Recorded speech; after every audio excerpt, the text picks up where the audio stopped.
Muy buenos días, bendiciones. Les saludo en esta mañana en el nombre del Señor y le doy la bienvenida a este nuestro tiempo devocional. Espero como siempre que este sea un tiempo de crecimiento para su vida y que estos tiempos devocionales le aporten para su crecimiento. Recuerde que ese es nuestro objetivo. El objetivo que nos trazamos es el crecimiento espiritual. Necesitamos crecer. Lo que no crece evidencia. Cuando algo no crece, el no crecer es una evidencia de un problema que hay allí. Y recuerde que nosotros crecemos a la imagen de Jesús, al ser más como Él y al hacer las cosas que Él hace. Entonces, quiero animarle a que disponga su corazón para tener este tiempo devocional, este tiempo de búsqueda, este tiempo en el cual somos retados por el Señor para que podamos mostrarnos como sus hijos. Recuerde que el Señor Jesús le dijo a los discípulos: ustedes son la luz de este mundo, ustedes son la sal de esta tierra. Hace unas semanas, algunos meses, estaba hablando precisamente de ese texto y reflexionábamos acerca de lo que hace la luz. La luz nos hace ser conscientes de cosas que existen, pero que a veces por la falta de luz no vemos, no somos conscientes de ellas. Por ejemplo, usted está en un cuarto oscuro y hay muchas cosas allí, pero usted no las ve hasta que usted prende la luz. Cuando usted prende la luz le ayuda a usted a ser consciente de cosas reales que estaban ahí, pero que usted no veía. Y reflexionábamos acerca de eso, porque nosotros como creyentes, al ser luz, la presencia nuestra, el testimonio y los conocimientos que tenemos nosotros, le ayudan a las demás personas a ser conscientes de cosas que son reales, pero que las personas no ven, cosas eternas. Por ejemplo, la realidad de la eternidad, la salvación eterna, la condenación eterna son cosas reales, pero que la mayoría de las personas no ven.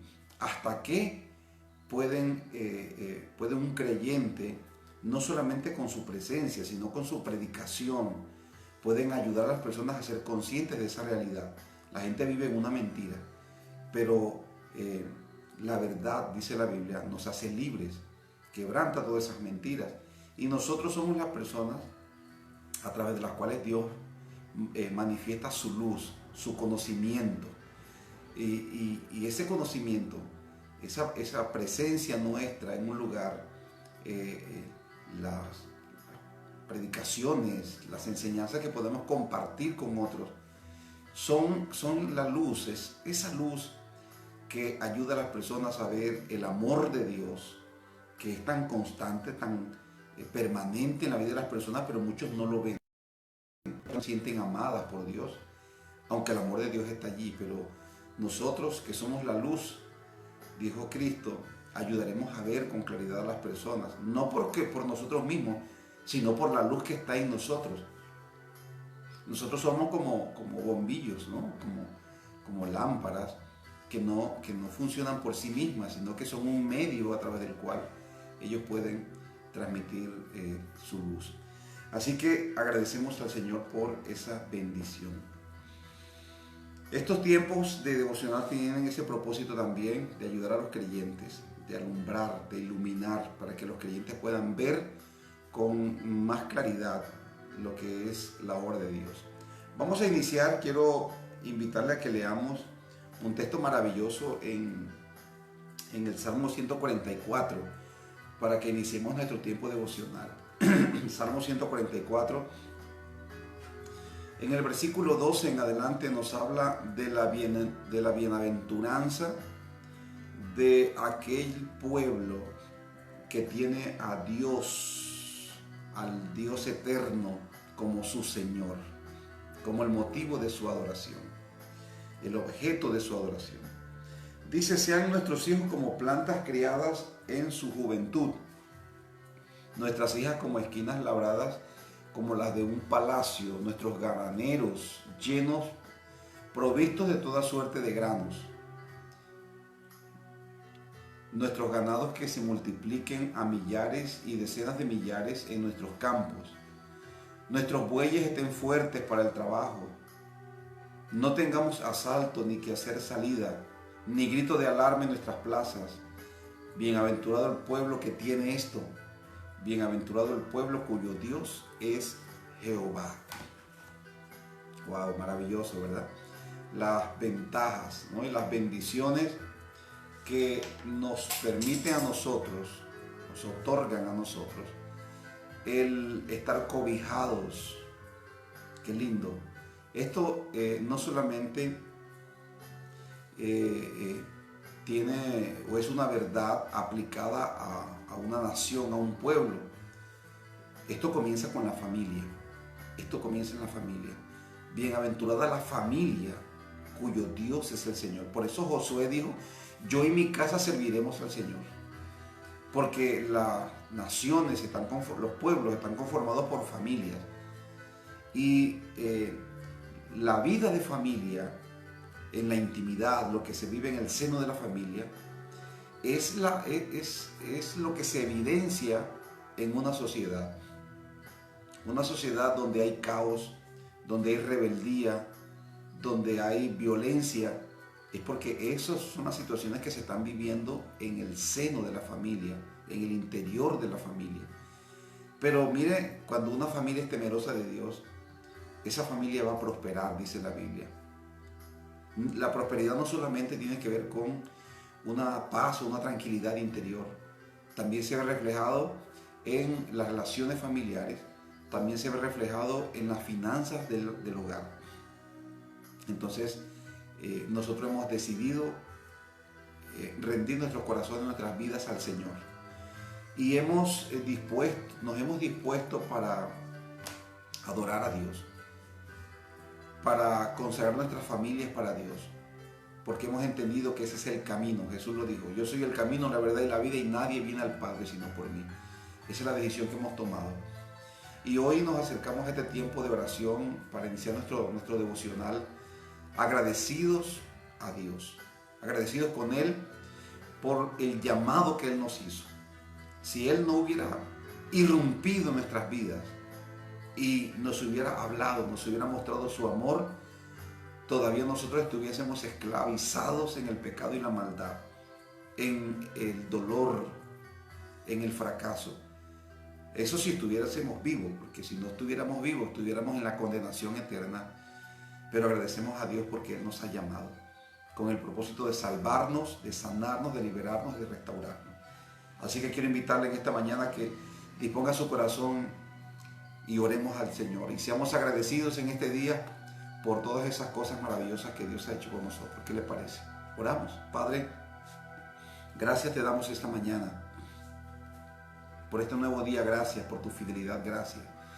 Gracias por lo que tú, Señor, has hecho, por lo que tú estás haciendo, por lo que tú harás, Señor. Gracias.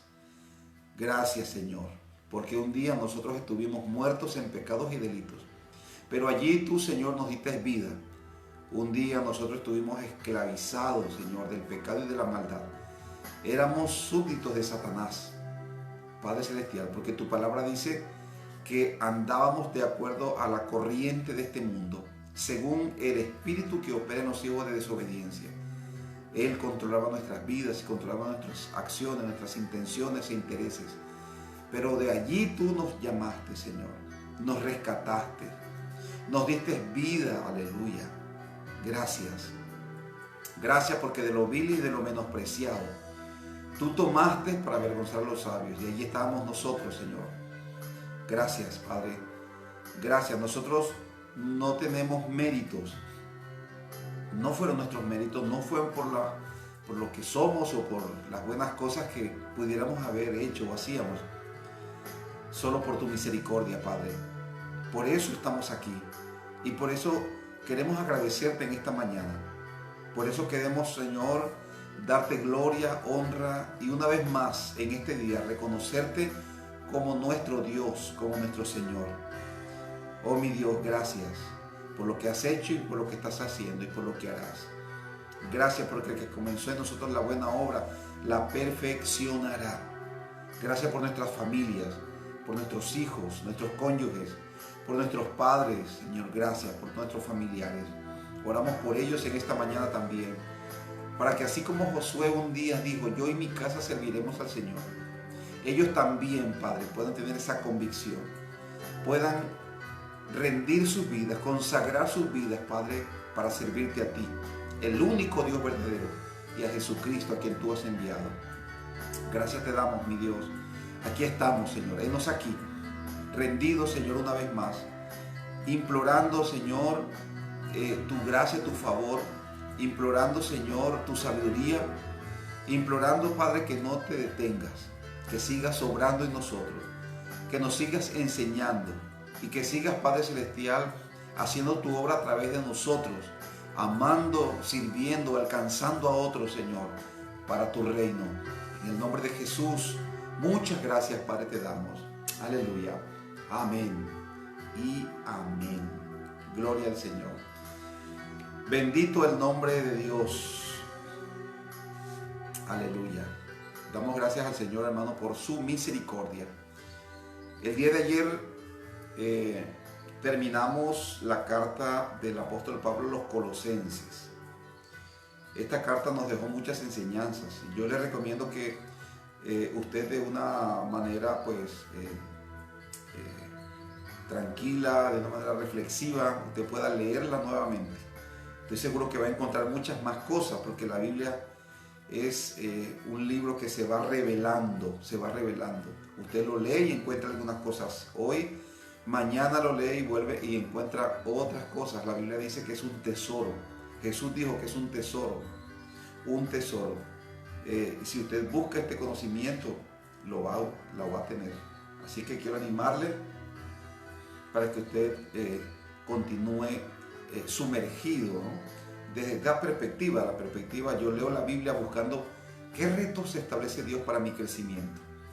Hoy vamos a iniciar con la carta del apóstol Pablo a los Corintios.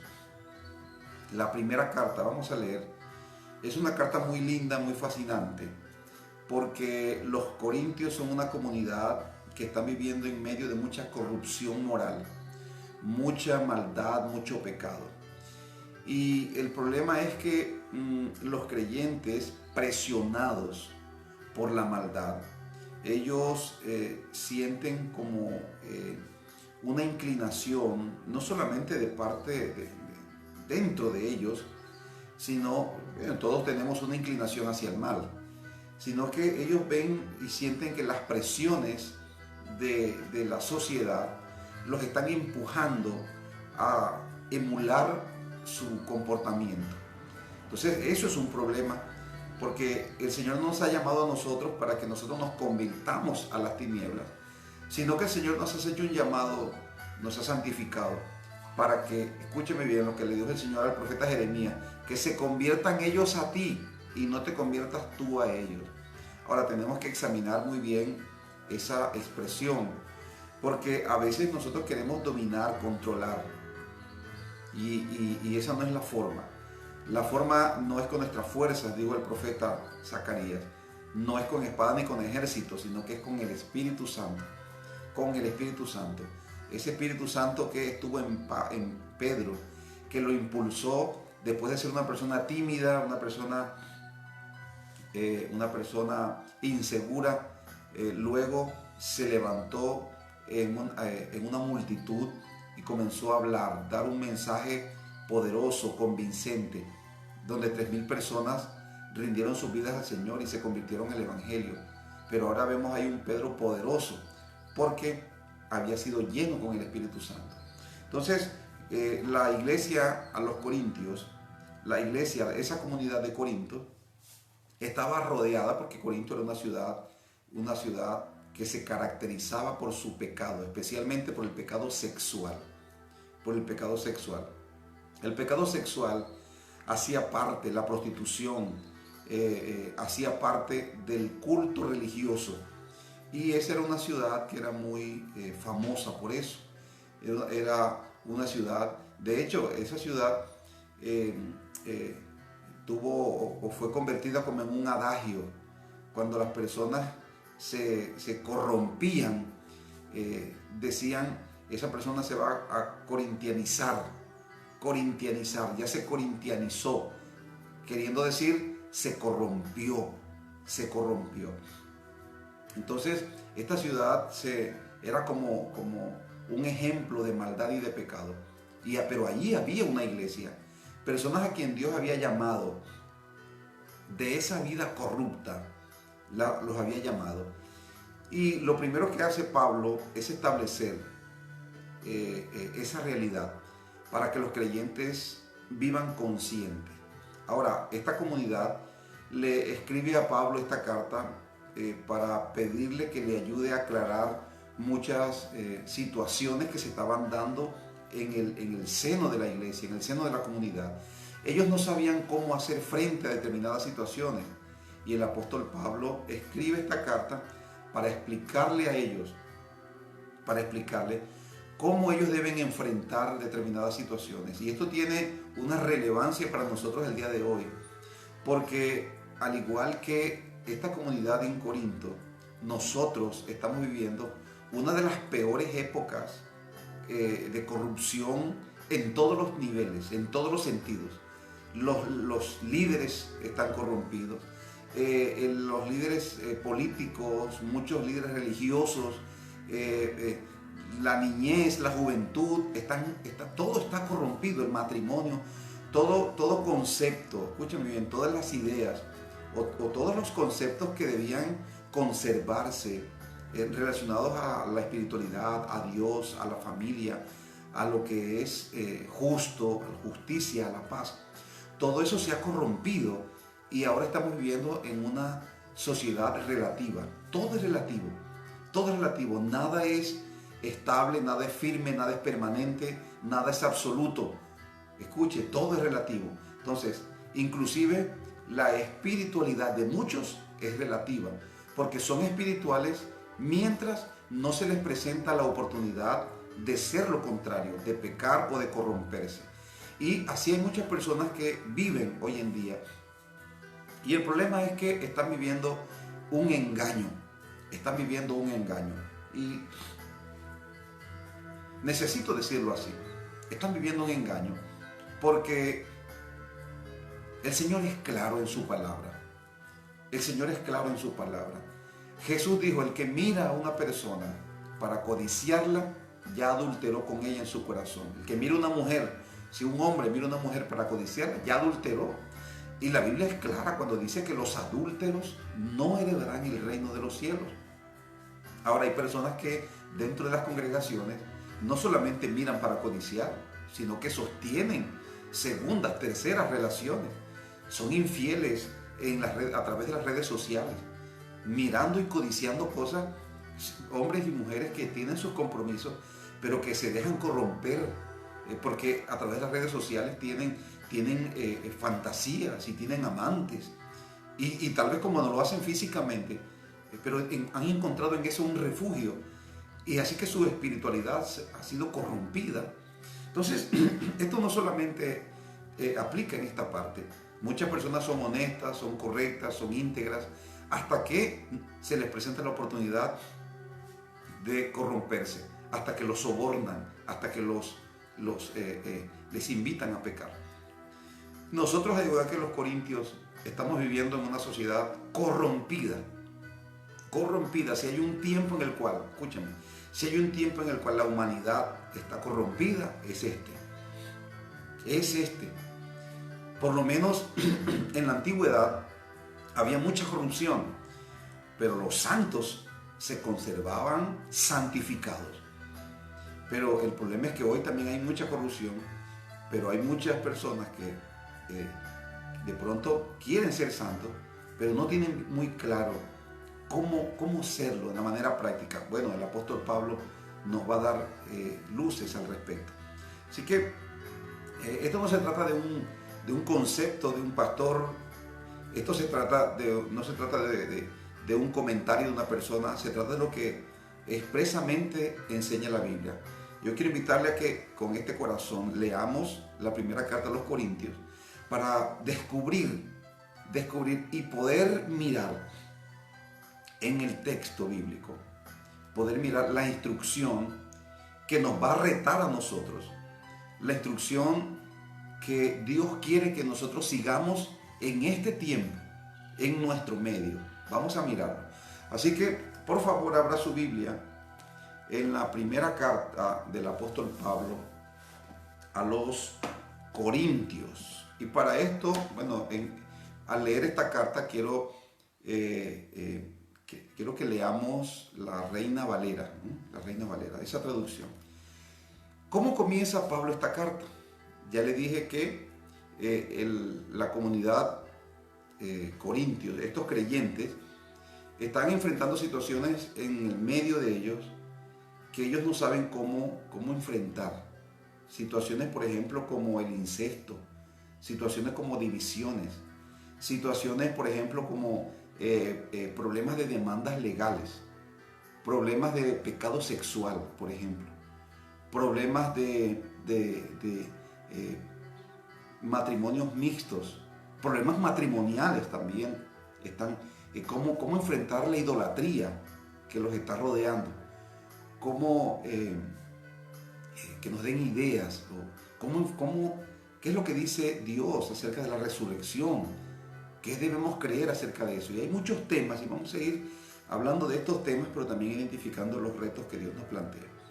Ellos tenían esas inquietudes, escriben esta carta a Pablo y Pablo, en respuesta, para darle solución, para darle una instrucción acerca de problemas que estaba viviendo la comunidad, Pablo escribe esta carta.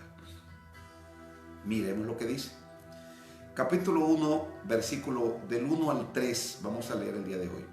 Dice la palabra: Pablo, llamado a ser apóstol de Jesucristo por la voluntad de Dios, y el hermano Sóstenes, a la iglesia de Dios que está en Corinto, a los santificados en Cristo Jesús, llamados a ser santos, con todos los que en cualquier lugar invocan el nombre de nuestro Señor Jesucristo, Señor de ellos y nuestro.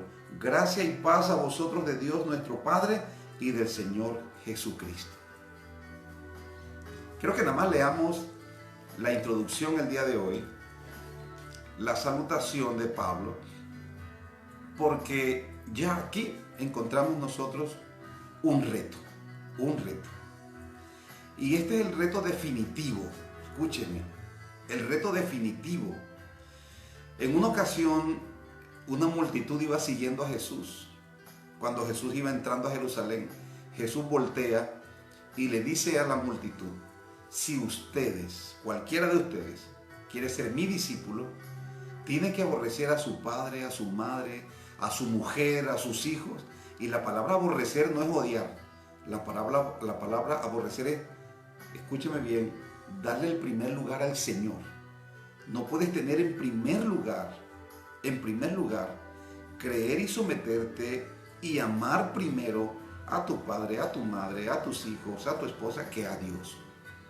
Dios exige el primer lugar, exige ese lugar exclusivo para Él. Ahí comienza el cristianismo. De hecho, al final de ese texto el Señor termina diciendo: si ustedes no están dispuestos a renunciar a ustedes mismos, entonces no pueden ser mis discípulos. Es decir, que el ser un discípulo de Cristo requiere un compromiso serio, un compromiso, escúcheme bien, de darle la prioridad a Dios, de darle obediencia a Dios. Entonces, algunas veces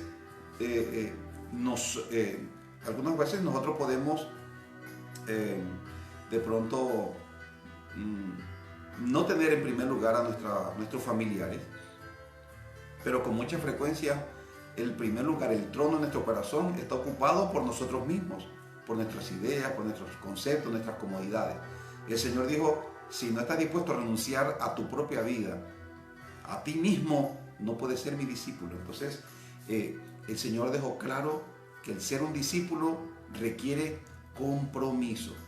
Si yo soy una persona que digo, yo soy un cristiano, pero yo no tengo tiempo para tener comunión con Dios, no tengo tiempo para orar, si no estoy comprometido con la oración. Y el compromiso es una obligación una obligación que yo contraigo con algo.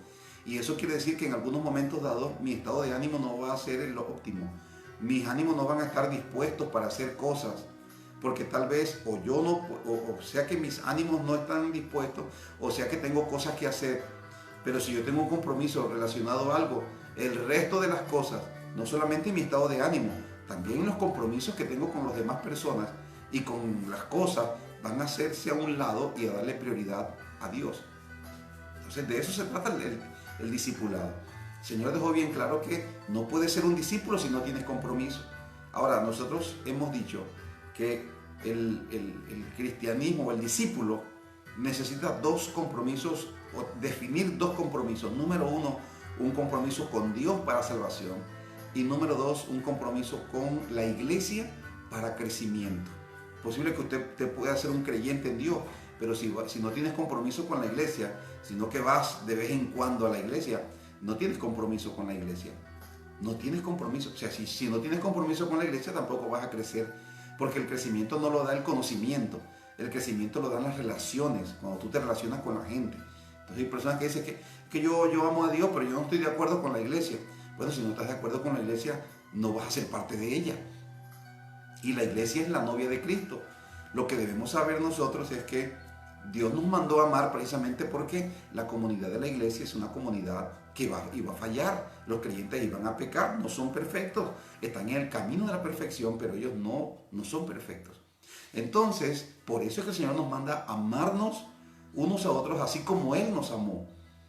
Escuche, porque la comunidad, la iglesia es una comunidad donde se necesita que nosotros amemos. Escúcheme bien, necesito amar a otros, pero también los demás necesitan amarme a mí, porque el amor me va a ayudar a mí a soportar y a pasar por alto las faltas de los demás, pero el amor de los demás hacia mí también van a hacer que ellos pasen por alto mis faltas. Y escúcheme bien, tal vez hay personas que dicen, no, pero es que yo no soy tan malo, tan pecador como otro. Ya, al decirlo, te estás convirtiendo en alguien peor. Al decirlo, al creerlo. Entonces, nosotros con humildad reconocemos que fallamos y que las personas fallan, pero nos unimos a la iglesia para crecer espiritualmente. ¿Qué le está diciendo Pablo aquí a los creyentes? Dice a la iglesia de Dios, en el versículo 2, a la iglesia de Dios que está en Corinto. Dice a los santificados en Cristo Jesús, llamados a ser santos con todos los que en cualquier lugar invocan el nombre del Señor, en el nombre del Señor, nuestro Señor Jesucristo, Señor nuestro y de ellos. Dice a los llamados a ser santos. Escúchenme, a los llamados a ser santos. El término santidad significa apartado. Y ese es el llamado que Dios nos ha hecho para que usted y yo seamos santos. De hecho, el escogernos y el tenernos aquí en el reino de Dios, eso nos hace santos, porque la santificación no comienza en nosotros. La santificación comienza en Dios, que toma la decisión unilateral de redimirnos a nosotros. Dios toma la decisión de separarnos, de llamarnos. Nosotros no tomamos la decisión o no nos pusimos de acuerdo con Dios para entrar en el reino. No, Él nos vio allí muertos en pecados y delitos. Un muerto no reacciona. Y así estábamos nosotros, y Él vino y nos dio vida. Escúcheme bien, nos dio vida y nos llamó al reino. Y ese llamado al reino es la primera santificación que nosotros experimentamos. Él nos apartó, Él nos separó, Él nos llamó. Eso es la santificación. Pero el complemento de la santificación es el yo ahora, que soy consciente de que Dios me llamó, que Dios me apartó del pecado, de la maldad, de la mentira, de la idolatría, de la hechicería, del alcoholismo, de la droga, de los pecados sexuales. Dios me llamó. Esto es lo primero que Pablo quiere poner en la conciencia, en el espíritu de la gente en Corinto. Ustedes deben ser conscientes de que Dios los ha llamado para que vivan una vida diferente a la gente del mundo. Esa es la santificación.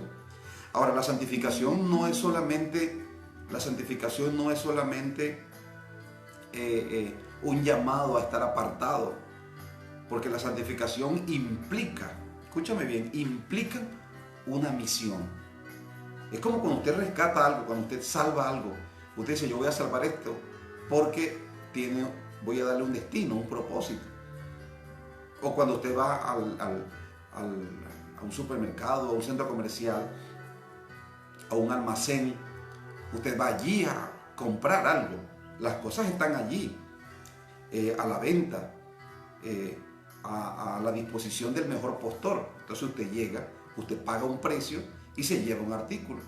Pero usted no compra ese artículo porque solamente quiere comprarlo y después botarlo. No, o tenerlo allí nada más. No, a menos de que sea un artículo de lujo, algo que usted compre para decorar, que también tiene su propósito. El propósito es decorar, porque esa es la función, la cualidad por la cual, que tiene el objeto que usted compra. Pero el punto que quiero aclarar es que Dios me llama a mí y Dios lo llama a usted con un fin, con un propósito. Y el propósito es amar y hacer discípulos. Dios me llamó con un propósito y de eso, dice Pablo, deben ser conscientes. Y ese llamado implica apartarse, vivir de una manera diferente. Ahora, yo quiero que usted, invitarle a que usted haga una pregunta. ¿En qué aspectos quiere Dios que yo viva diferente a la gente del mundo? ¿En qué aspectos? Porque hay que aclarar eso. ¿En qué aspectos? Bueno, Dios me llama a mí para que yo me caracterice por el amor. Que yo ame, que yo sea paciente, que yo soporte, que yo ayude, que no sea orgulloso. Porque dice el apóstol Pablo más adelante, si yo tengo todos los dones y la sabiduría, pero yo no tengo amor, yo no soy nada, no soy nadie. Dios me llamó a mí para amar y para servirlo a Él y a mi prójimo. Esa es la misión de la santificación. Dios te llamó para que vivas diferente. El hacerlo, el cumplir con mi misión, me va a llevar a mí a vivir diferente a los demás. Vivimos en un mundo lleno de egoísmo, vivimos en un mundo lleno de maldad, de pecado, un mundo lleno de corrupción. Pues déjame decirte, lo único que te puede salvar de la corrupción, del pecado, de la maldad, de la condenación, es el amor. Lo que te va a llevarte a vivir diferente es el amor y el servicio a Dios primeramente y luego a tu prójimo. Así que Pablo lo primero que hace es decir a los creyentes, deben ser conscientes de que ustedes, Dios los llamó para que sean santos. Y eso para mí establece un reto, porque eso quiere decir que yo constantemente en mi mente, yo debo tener ese pensamiento. Yo soy un santo, yo soy santo. ¿Qué quiere decir? Apartado de toda maldad, de toda corrupción. No puedo involucrarme en la corrupción. Mis conversaciones, inclusive, mis pensamientos, lo que yo hago, cómo trato a mi cónyuge, cómo trato a mis hijos, cómo yo trato a las demás personas, mi transparencia en mis negocios, la integridad. Yo debo ser diferente, porque para eso me llamó Dios, para ser una persona diferente, pero también para cumplir una misión. De eso se trata la santificación, ser diferente, amar y servirlo a Él y a mi prójimo. Dios nos ha hecho ese mismo llamado, mis queridos. Ahora, ¿cuál es el reto del día de hoy? Vivir conscientes de esa realidad. Y no solamente vivir conscientes, vivir dispuestos a hacerlo, a amar y a servir. ¿Está dispuesto en esta mañana usted a vivir de hoy en adelante consciente del llamado que Dios le ha hecho? El llamado a la santidad, a que usted sea diferente. Bueno, vamos a orar en esta mañana. Padre, queremos agradecerte por la enseñanza. Gracias por lo que tú nos enseñas a través del apóstol Pablo. Gracias, Padre. Tú nos has llamado del pecado y de la maldad, nos has rescatado. Hoy tenemos vida y vida en abundancia. Antes estábamos muertos en pecados y delitos, pero tu gracia nos rescató. Y aquí estamos el día de hoy, Señor. Dígale al Padre en esta mañana: Padre, yo hoy quiero vivir consciente de esta realidad. Yo soy santo, yo soy santa, yo debo vivir una vida consagrada a ti. Yo soy diferente al resto. En este sentido, me has llamado para amarte a ti y amar a mi prójimo. Y me has llamado para servirte a ti y para servirle a mi prójimo. Mi compromiso hacia este llamado es lo que hará la diferencia. Yo hoy decido hacerlo, Padre, en tu nombre, en tu nombre. Amén y amén. Con todo lo que tengas, con todo lo que puedas, con todo lo que seas, ama a Dios y sírvelo, pero también a tu prójimo. Sé consciente, vive consciente el día de hoy de que eres un hombre, una mujer, un hombre santo, una mujer santa para Dios. No eres igual, eres diferente. Que tu comportamiento hoy lo demuestre. Que Dios le bendiga.